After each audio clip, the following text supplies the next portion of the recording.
we're cracking into something that's feels to me profoundly and foundational and important to any discussion of happiness, because fundamentally shame as a taught and learned behavior means it's something that's been handed down to us from generations before, and people must have been thinking that it served some purpose, and purpose enough that was presenting enough value that its collateral damage was worth it.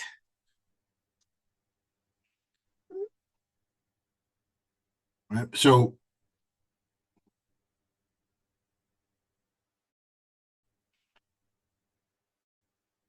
again, from practical application, where there's a preponderance and a predominance of shame, happiness cannot exist, because shame literally murders joy.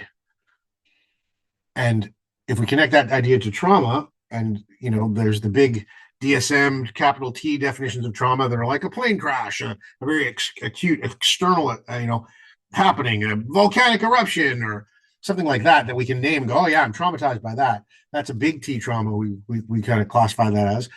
But the little T trauma occurs, like Paul was saying, when we're not well resourced enough to handle an overwhelming experience. And maybe the engine of that, if we want to call it that, that drives that to be true, is that because that overwhelming experience results in us not being well resourced enough to handle it, because it disconnects us from our self-worth. So shame as an energy is intended to disconnect us from our self-worth. And if we think about this, we think about the word ashamed, and just deconstruct that word for a second.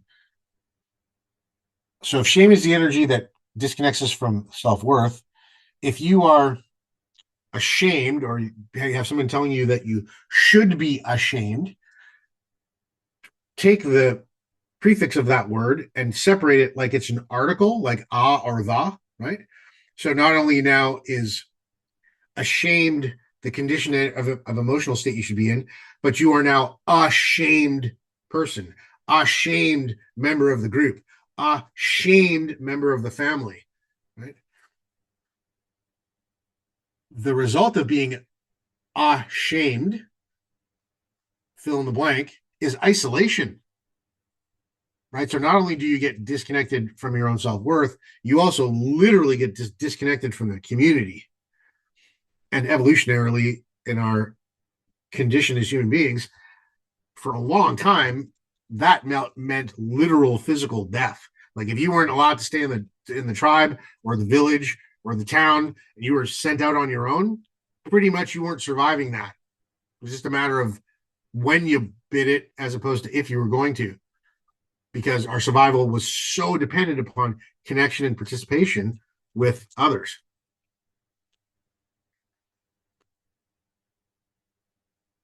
So if we take it back to that from like an inherited standpoint, it makes more sense to me as to why that idea was passed down, and why we oftentimes are feeling shame with no logical explanation, which is what sort of hooks us into it even more and drives the shitty should train, right? Further and faster and harder down the track in a way that feels out of our control. It's a terrible band name. Oh, that's a good. Wasn't even thinking that. So as we kind of deconstruct that potential process as being true, it's just getting more and more embodied and resonantly connected to, oh yeah, that's going to be pretty damaging to the potential for happiness, because it's going to insist that we focus our attention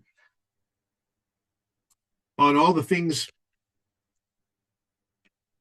either that we have to do with no explanation that feels truthful, or all the things that we shouldn't do